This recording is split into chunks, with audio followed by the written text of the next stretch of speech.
Hello everyone. आपको पता है टिकटॉक को बैन किया गया था 2020 में। 2020 के बाद से ये टिकटॉक आपको हमारे भारत में चलता हुआ दिखाई नहीं दे रहा। क्या वास्तव में इतनी सी बात है क्या कि टिकटॉक बैन हो गया? बैन होने के बाद टिकटॉक का कोई वजूद यहां नहीं रहा? परंतु ऐसा नहीं है। इस वीडियो में हम बात करेंगे कुछ ऐसे पहलुओं के बारे में जिन पहलुओं को आपने किसी और वीडियो में नहीं देखा होगा, नहीं समझा होगा। अब जब इस टिकटॉक की बात करते हैं तो इस टिकटॉक की पेरेंट कंपनी है बिटडांस। उस बिटडांस कंपनी ने हमारे भारत में कई ऐसी एप्स हैं जहां पर क्या है इन्वेस्टमेंट किया है। जैसे आपने नाम सुना होगा मौज, हिप्पी, इस प्रकार की कुछ ऐसी एप्स हैं जहां पर उन्होंने इन्वेस्टमेंट किया है, यानी इसकी पेरेंट कंपनी ने इन्वेस्टमेंट किया है। हाँ, अभी आपने देखा 2 दिन से बड़ा ट्रेंड कर रहा है कि हमारे भारत में ये क्या वापिस आ जाएगा क्या? ये वो दुनिया है जहां से हमने रील्स को देखना शुरू किया था। रील्स ट्रेंड में आया। रील्स शब्द जो है बड़ा ट्रेंड में आया था इस टिकटॉक के आने के बाद। बहुत लोग अमीर बने, बहुत लोगों ने पैसे कमाए, वो बात भी है। लेकिन वही बात है, टिकटॉक को बैन क्यों किया गया था इसके बारे में भी हम बात करेंगे। एक क्वेश्चन मैं आपसे होमवर्क के लिए पूछूंगा भी। अभी थोड़ा सा एक थ्योरी चल रही है, आप कह सकते हैं एक सीक्रेट थ्योरी चल रही है जिसके बारे में कोई बात नहीं कर रहा, उसके बारे में भी हम बात करेंगे। अब जैसे पॉइंट बनता है, क्या हमारे भारत में टिकटॉक वापसी करेगा क्या? तो वैसे अगर देखा जाए टिकटॉक नाम से वापसी नहीं करेगा क्योंकि अभी भी बैन है। हाँ, जब हम वेबसाइट सर्च करते हैं तो आपने देखा कि 2 दिन पहले यूजर्स ने कहा कि हमारे भारत में टिकटॉक दोबारा से चलना शुरू हो गया। अब सरकार ने क्या कहा? सरकार ने कहा अभी भी बैन है, प्ले स्टोर पर आप उसे क्या नहीं कर सकते, डाउनलोड नहीं कर सकते। क्या इतनी सी बात हम खत्म कर दें इतनी सी बात बोलकर? नहीं। इसमें क्या है, जैसे इनकी पेरेंटिंग कंपनी जो है बिट डांस, उन्होंने कई हमारे भारतीय टेक्निकल जो स्टार्टअप हैं उनमें इन्वेस्टमेंट किया है। ठीक है, ये टिकटॉक हमें देखने को नहीं मिल रहा, लेकिन वो वहां की कंपनी यानी चाइनीज कंपनी, उन्होंने इन्वेस्टमेंट तो कर रखा है भारतीय अलग अलग एप्स में। तो कहने का भाव क्या है, कहीं ना कहीं उनका योगदान है। जब हम उन एप्लीकेशन को यूज करते हैं जिनमें उनका कहीं ना कहीं शेयर है तो पैसा तो उनको जाता है। हाँ, जब हम बात करते हैं भारत और चाइना के संबंध बिगड़े थे, भारतीय सेना और चीनी सेना सीमा पर एक साथ आई थी, तो हमने बहुत सारे एप्लीकेशन को बैन किया था। जैसे हम बात करते हैं 59 एप्लीकेशन को बैन किया गया था। तो थोड़ा सा हम बात करेंगे क्या टिकटॉक भारत में वापस आएगा। तो मैंने पॉइंट तो आपको बता दिया है कि इनकी पेरेंटिंग कंपनी ने किस प्रकार से एक अलग तरीका, एक सीक्रेट थ्योरी निकाली है भारत में कम बैक करने की। हाँ, इन्होंने मेन अपना नाम नहीं लिखा है जिसे हम कहते हैं टिकटॉक। ठीक है, तो ये पॉइंट समझेंगे। टिकटॉक वेबसाइट बिना वीपीएन के खुलने लगी, ऐसा यूजर्स का कहना है। वीपीएन है ना। तो अब जैसे ही ये न्यूज ट्रेंड में आई तो समाचार पत्र हैं, अपने न्यूज चैनल हैं, वहां पर भी ये न्यूज पब्लिश होने लगी। अब फिर लगा कि चलो भाई, सोशल मीडिया का जमाना है, सभी को पता है। चाहे हम फेसबुक की बात करें, ट्विटर एक्स की बात करें, इंस्टाग्राम की बात करें, हर सोशल मीडिया प्लेटफॉर्म पर न्यूज फैल जाती है। ये न्यूज भी फैल गई। ये मीम्स बनने लगे इस बात पर कि 5 साल की क्या हमारी देशभक्ति थी क्या? 5 साल पहले हमने कहा हम चाइनीज जो भी एप्लीकेशन है उनका प्रयोग नहीं करेंगे, हम अपने देश में कुछ ऐसा करेंगे, मेड इन इंडिया लाएंगे, है ना। मेड इंडिया के तहत हम कोई ना कोई एप्लीकेशन का इजाद करेंगे, उसका प्रयोग करेंगे ताकि वो जो हमारा पैसा है भारत में रहे। भारत एक बहुत बड़ा मार्केट है पूरे विश्व का, क्योंकि बहुत ज्यादा जनसंख्या यहाँ पे, जितनी ज्यादा जनसंख्या है उतना बड़ा मार्केट है ना। तो इस प्रकार से मीम्स बनने लगे कि वो भक्ति जो हमारी थी, देशभक्ति कहां चली गई। अगर ऐसा दिखने लगा तो गूगल पर ट्रेंड चलने लगा टिकटॉक इंडिया ऐप डाउनलोड। अब ये जो ट्रेंड चलने लगा, इस बात से आपको क्या लगता है? इस बात से लगता है कि हमारे भारत में आज भी ऐसे लोग हैं जो ये डाउनलोड करना चाहते हैं, टिकटॉक की दुनिया में वापस जाना चाहते हैं। लेकिन अगर हम देखें इन पहलुओं को, अगर ये टिकटॉक पॉइंट तो हमने समझ लिया कि चलो ठीक है, टिकटॉक का हम यूज नहीं करेंगे, चाइनीज लोग जो हैं उनको फायदा नहीं पहुंचाएंगे, क्योंकि जो भी चाइनीज चीज हम खरीदते हैं वो उसका क्या करते हैं, उस पैसे को लगाते हैं हमारे भारत के खिलाफ में। कभी उनको अरुणाचल प्रदेश में दिक्कत करनी होती है, कभी उनको सिक्किम में, कभी उनको लद्दाख में, है ना। इस प्रकार से वो क्रिएट करते हैं एक ऐसा सिस्टम जहां पे फिर वो लड़ाई वाला सिस्टम बन जाता है ना। तो इस प्रकार से अब गूगल ट्रेंड में ये बात ये साबित करती है कि हमारे युवा आज भी सजग नहीं है कहीं ना कहीं पॉइंट ऑफ व्यू से। अब क्या केवल हम ये कह दें कि जो युवा है उनको सजग बनना पड़ेगा कि नहीं भाई आप टिकटॉक का इस्तेमाल क्यों करो, आपने ये सर्च क्यों किया। ठीक है, मान लिया सभी जो जितने भी लोग हैं वो सर्च करना बंद कर देंगे, लेकिन क्या सरकार जो है वो इस बात को बिल्कुल अच्छे तरीके से बता पाएगी कि हमने कभी भी जैसे चाइनीज जो लोग हैं या फिर चाइनीज जो कंपनीज हैं उनके साथ टाई अप समाप्त कर दिया, उसके बाद से हम नहीं जाएंगे उनके बाद में। ठीक है, ऐसा हो नहीं पाया है अभी तक भी। जैसे मैंने कहा टिकटॉक को बैन कर दिया, लेकिन टिकटॉक की पेरेंटिंग कंपनी बिटडांस ने भारतीय स्टार्टअप में, बहुत सारे भारतीय स्टार्टअप में क्या कर दिया, इन्वेस्टमेंट कर दिया। तो एक ना एक तरीके से हम कह सकते हैं कि उनका अभी भी एक सीक्रेट कमबैक चल रहा है, पैसा तो उनको जा रहा है, जाहिर सी बात है। अब भारत में जिस प्रकार नॉर्मल जो बने हुए हैं रील्स की दुनिया वाले एप्स, है ना, तो वो किस प्रकार से बड़े ट्रेंड में आया, आपने नाम सुना होगा शेयर चैट का, बड़ा ट्रेंड में रहता है। कोई भी न्यूज आती हो सबसे पहले वहीं पर ट्रेंड में रहती है। मौज जोश हिप्पी ये सारे के सारे क्या हैं, ये ऐसे रील्स वाले एप्लीकेशन हैं जिस प्रकार का टिकटॉक दिखा करता था। अब टिकटॉक का ही एक फॉर्मेट यूट्यूब ने भी उठाया, यूट्यूब ने भी रील्स की दुनिया शुरू कर दी। इंस्टाग्राम तो आपको पता है रील्स की भरमार है वहां पे, ठीक है। तो इस प्रकार से अभी जो ये ट्रेंड चला था, सरकार का क्या रुख रहा इस बात पर। सरकार ने कहा कि प्रतिबंध तो अभी भी लगा हुआ है, ये अभी भी ये क्या है, बैन है। लेकिन रीजन क्या बताया सरकार ने कहा कि ये एक टेक्निकल ग्लिच था और कुछ नहीं, लेकिन टिकटॉक की वापसी नहीं हो सकती। हां, ये बात तो इन्होंने बोल दी, लेकिन इस टिकटॉक की पेरेंटिंग कंपनी ने जो यहां पर इन्वेस्टमेंट किया है उसके बारे में क्या जवाब दे सरकार, है ना। ऐप स्टोर्स अभी भी बैन है। जो हम बात करते हैं प्ले स्टोर की बात करते हैं, चाहे हम आईफोन के जो भी अपना एक स्टोर होता है जहां से हम एप्लीकेशन डाउनलोड करते हैं वहां पर भी बैन है।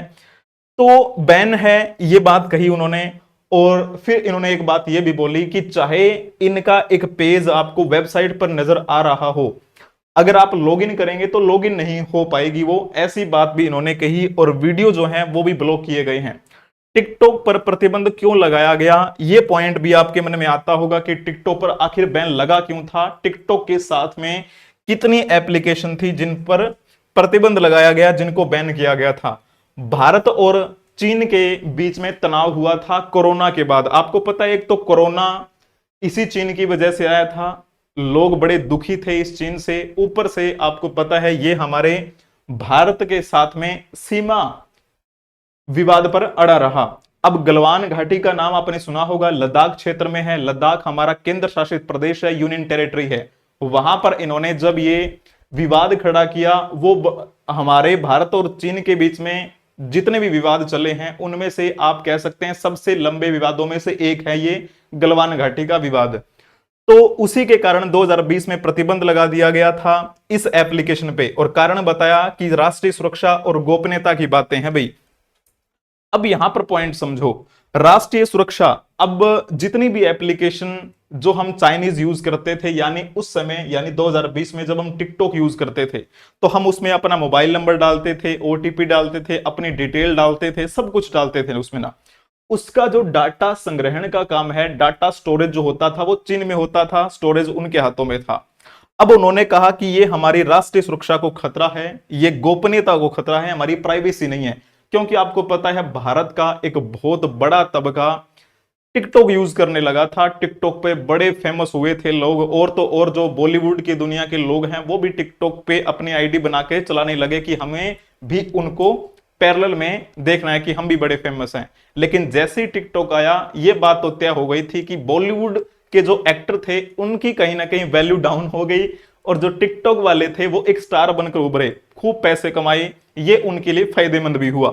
लेकिन डाटा स्टोरेज वहां होता है तो सरकार ने कहा भी इस डाटा का मिसयूज कर सकते हैं चाइनीज, इसलिए क्या है हम बैन करते हैं। कितनी एप्लीकेशन बैन की गई थी, 59 मोबाइल ऐप्स को बैन किया गया था उस टाइम। जिसमें से अगर देखा जाए कौन सी धारा लगी थी, तो एक हमारा इंफॉर्मेशन टेक्नोलॉजी एक्ट है 2000 का, जिसे हम हिंदी में कहते हैं सूचना प्रौद्योगिकी अधिनियम 2000।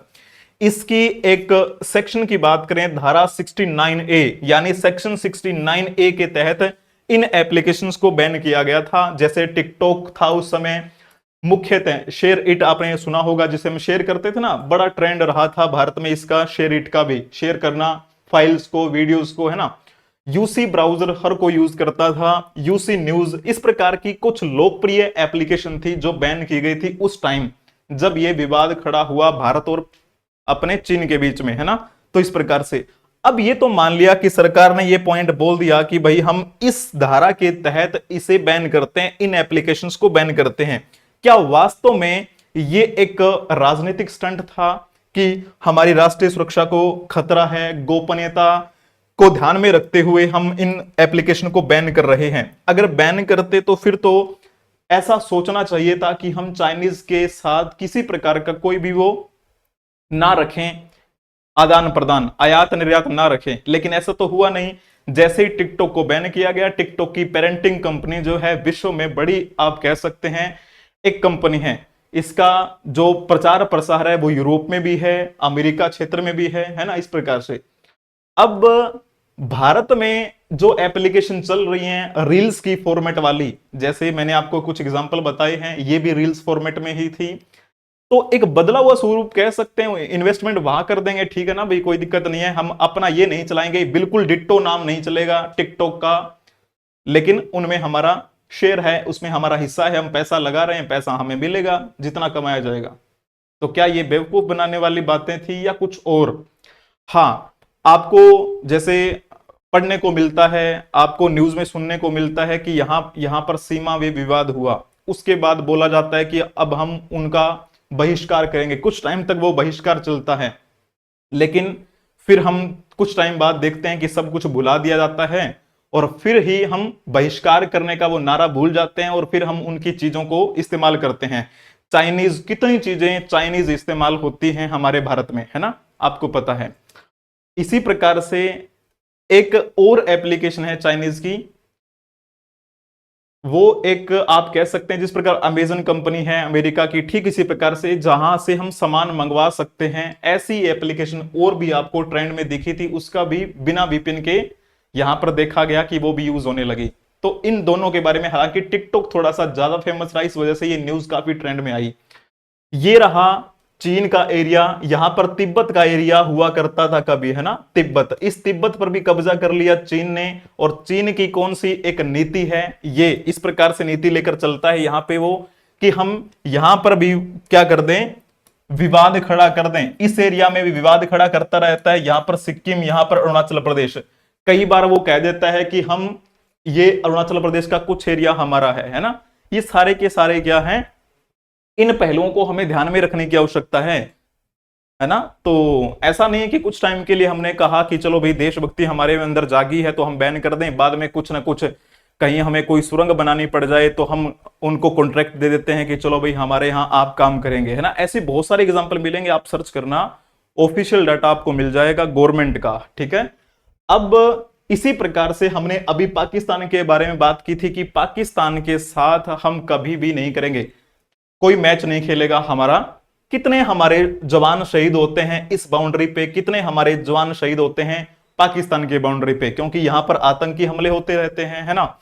तो जब पाकिस्तान के बारे में बात करें, अभी कुछ दिन पहले पाकिस्तान ने जम्मू कश्मीर के पहलगाम में क्या किया था, हमला किया था, जिसमें भारत के कुछ निर्दोष लोग जो हैं मारे गए थे। भारत ने क्या किया, उसमें ऑपरेशन सिंदूर चलाया और कहा कि हम भारत क्या करेंगे, पाकिस्तान के साथ कोई भी ऐसा व्यवहार नहीं रखेंगे आने वाले समय में कि हमारा एक भाईचारा बना रहे, मतलब हम उनका बहिष्कार करेंगे। ये ऑपरेशन सिंदूर के नाम पर बड़े बड़े पोस्टर लगे, है ना। अभी उस समय ये कहा गया था भारत सरकार के द्वारा भी और बीसीसीआई के द्वारा भी कि हम क्या नहीं करेंगे, पाकिस्तान के साथ कोई मैच नहीं खेलेंगे। अभी एशिया कप आया है तो एशिया कप में जाहिर सी बात है फिर से नाम दे दिया है, तो अभी तो वही बात है कि कुछ टाइम जनता को गुमराह करने के लिए ऐसा हो जाता है, ठीक है। एशिया कप अभी खेलने जा रहा है। अभी चलो वापिस, जैसे हम चीन की बात कर रहे थे, तो चीन का कौन सा एरिया था जब यहां पर एक विवाद बना था, बड़ा विवाद हुआ, ये हमारा कौन सा एरिया है जिसे हम LAC के नाम से जानते हैं। LAC का मतलब होता है लाइन ऑफ एक्चुअल कंट्रोल। इस लाइन ऑफ एक्चुअल कंट्रोल के पास में आपको दिखाई देगा गलवान घाटी का एरिया, जहां पर सीमा विवाद हुआ था और उसी विवाद के चलते इन एप्लीकेशन को बैन किया गया था। इधर आपका LAC है, इधर आपका LOC है। ठीक है, LOC यानी लाइन ऑफ कंट्रोल, और वो एरिया पाकिस्तान के कब्जे में है। ये किसके कब्जे में है? चीन के कब्जे में है। ठीक है, अब ऐसा नहीं होता कि सरकार जब वोटिंग वाला सिस्टम आता है, यानी जब चुनाव होते हैं, तब इन मुद्दों को उठाया जाए। नहीं भाई, बड़े लंबे समय तक चलना चाहिए, तभी हम इसमें क्या है, भावना रख पाएंगे। और इस एरिया को जब देखोगे, ये वेस्टर्न एरिया, वेस्टर्न सेक्टर कहलाता है, ये सेंट्रल सेक्टर है, ये ईस्टर्न सेक्टर है, क्योंकि ये ईस्ट वाली दिशा है, ये वेस्ट वाली है, ये सेंटर का एरिया है। तो इस एरिया को सेंट्रल सेक्टर कहते हैं, ये ईस्टर्न सेक्टर है। ईस्टर्न सेक्टर में हमारा जो चीन का एरिया लगता है सिक्किम के साथ, इधर देखोगे अरुणाचल प्रदेश के साथ। तो आप ये कहेंगे वेस्टर्न सेक्टर में क्या है, तो लद्दाख का एरिया आ जाता है, जहां पर इसकी बाउंड्री टच होती है। तो ये जो बात करते हैं ना LAC की, तो चीन 1993 में आधिकारिक तौर पर इस लाइन को बॉर्डर मानने पर राजी हुआ था। ठीक है, चीन की बाउंड्री कितनी लगती है आपको ध्यान में आएगी। लेकिन ये जो रेड कलर में आप देख पा रहे हैं, ये रेड कलर वाली लाइन कौन सी है? इसे हम कहते हैं मैकमोहन लाइन। मैकमोहन लाइन जो है चीन और भारत के बीच में खींची गई है। अब इस लाइन के बारे में आप बताएंगे कब खींची गई थी, ये आपका क्या है, एक इंपॉर्टेंट क्वेश्चन है। इंपॉर्टेंट क्वेश्चन जो आपके एग्जाम पॉइंट ऑफ व्यू से भी इंपॉर्टेंट है। रही बात किसकी? टिकटॉक की, जिसके बारे में हमने बात की है। तो टिकटॉक जो शब्द है, टिकटॉक जो एप्लीकेशन थी, जिसका लोगो आपने देखा था, जो फॉर्मेट आपने देखा था, रील्स के फॉर्मेट में लोग ऐसे वीडियो बनाया करते थे, वो तो नहीं आएगा। जाहिर सी बात है, अगर आएगा तो सरकार का बहुत विरोध होगा। सरकार ने वैसे बोल भी दिया है कि वो एक टेक्निकल ग्लिच था। ठीक है, वास्तविकता क्या है अभी तो हमें विश्वास करना पड़ेगा, क्योंकि हमने सरकार चुनी है, तो विश्वास भी हमें ही करना पड़ेगा।